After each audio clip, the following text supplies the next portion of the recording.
Assalamualaikum warahmatullahi wabarakatuh. Salam dan bahagia guru hebat. Perkenalkan, nama saya Yuniana.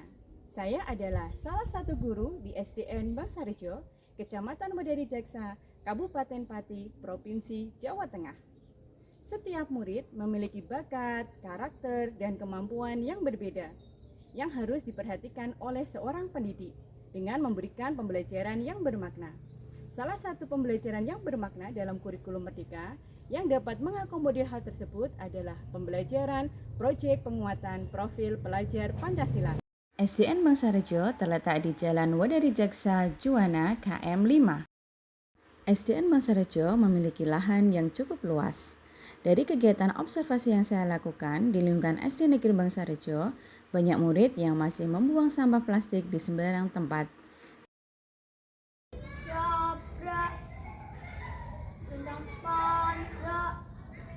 Luruskan ya.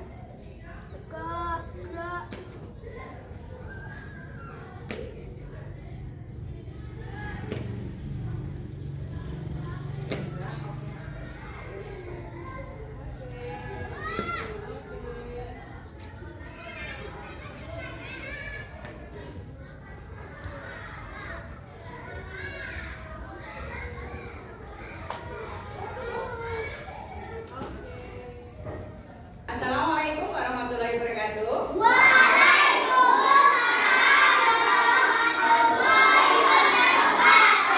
Selamat pagi anak-anak. Apa kabarnya hari ini? Alhamdulillah. Hari ini siapa yang tidak masuk? Karena apa? Doakan bisa ya, semoga lekas sembuh. Sebelum mulai pembelajaran, duduk yang nyaman dulu. Kita berdoa terlebih dahulu. Silakan ketua kelas memimpin doa. Doa mulai. Doa selesai. Terima kasih Malah, boleh duduk kembali. Hari ini jadwal kita yaitu P5 itu proyek penguatan profil pelajar Pancasila. Nah, sebelum masuk ke proyeknya, di sekolah kita ini ada istirahat. Saat istirahat, apa yang kalian lakukan?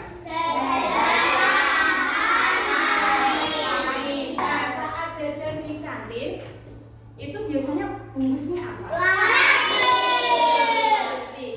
Padahal plastik itu dia tidak bisa terurai dalam itu waktu yang lama. Nah, untuk itu kita akan belajar proyek penguatan profil pelajar Pancasila dengan tema gaya hidup berkelanjutan dan dengan topik sampah plastik yang estetik. Nah, sebelum mulai pembelajaran, kita lakukan tepuk profil pelajar Pancasila ya. Nah, silakan berdiri. Sudah siap?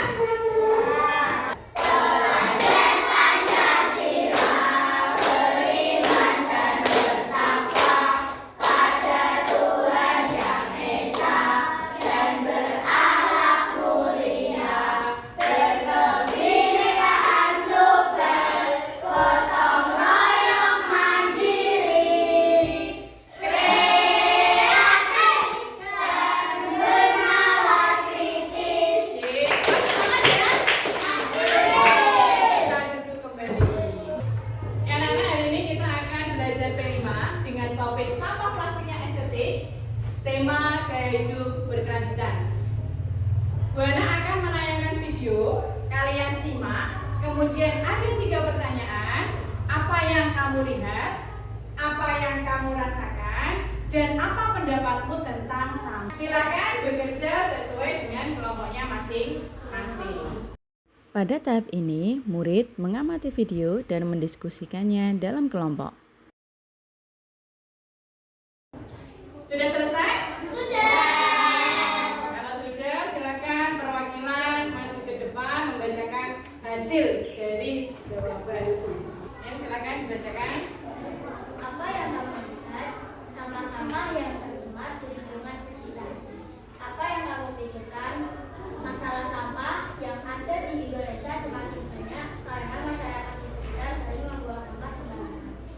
Apa yang kamu ketahui tentang sampah? Bungkus atau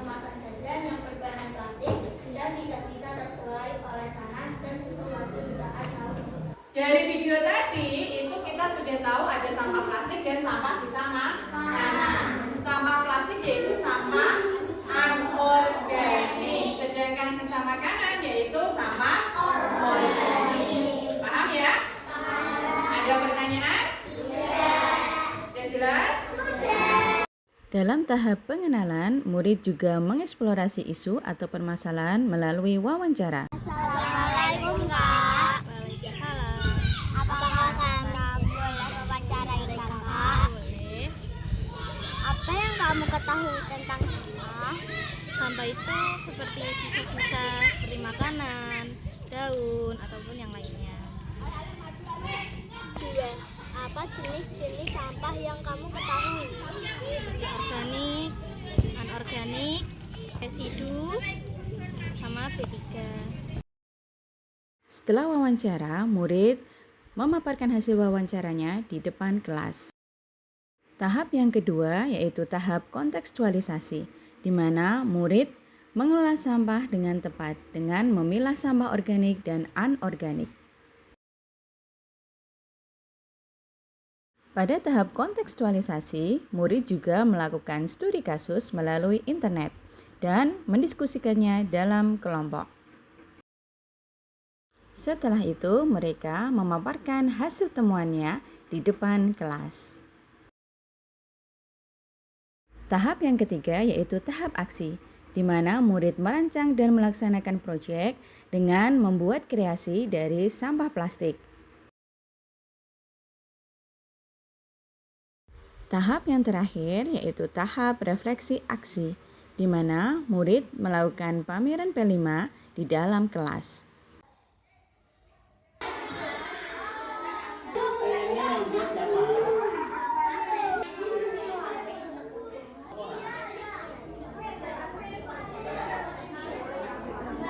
Kita sudah melakukan pameran hasil karya kalian dari sampah bagus semua, kreatif sekali. Ada yang membuat tempat pensil, bunga, kapal, pesawat, melakukan refleksi P5. Pada tahap yang terakhir ini, murid berkaca pada pengalaman dan pemahamannya tentang proyek yang telah dilakukan. Sampah plastik ternyata tidak bisa terurai di dalam tanah, butuh waktu jutaan tahun. Tapi sampah plastik mempunyai banyak manfaat untuk dibuat-buat menjadi bahan yang berguna. Sampah plastik mempunyai dampak yang sangat merugikan bagi lingkungan karena tidak bisa terurai dalam tanah. Kemudian jenis-jenis sampah apa saja, Cak? Kalau sampah organik, contohnya daun. Kalau sampah anorganik, botol. Nah, ternyata sampah baik organik maupun anorganik itu dapat dimanfaatkan. Contohnya kalau sampah organik seperti daun tadi bisa dimanfaatkan menjadi pupuk. Kalau sampah anorganik bisa dimanfaatkan untuk Bahan yang berguna. bahan yang berguna. Contohnya Tempat pensil, mainan. Tema gaya hidup berkelanjutan dengan topik sampah yang estetik sangat bagaimana, Cak? Seru. Bagaimana lagi? Menyenangkan. Setelah kita belajar P5 tentang sampah plastik, apa yang nanti ingin kalian lakukan ke depannya? Tidak membuang sampah sembarangan. Iya, tidak membuang sampah sembarangan. Ada lagi? Menjaga lingkungan. Semoga pembelajaran P5 kita dengan tema gaya hidup berkelanjutan dan topik sampah plastik yang estetik bermanfaat bagi kalian semua. Terima kasih ya.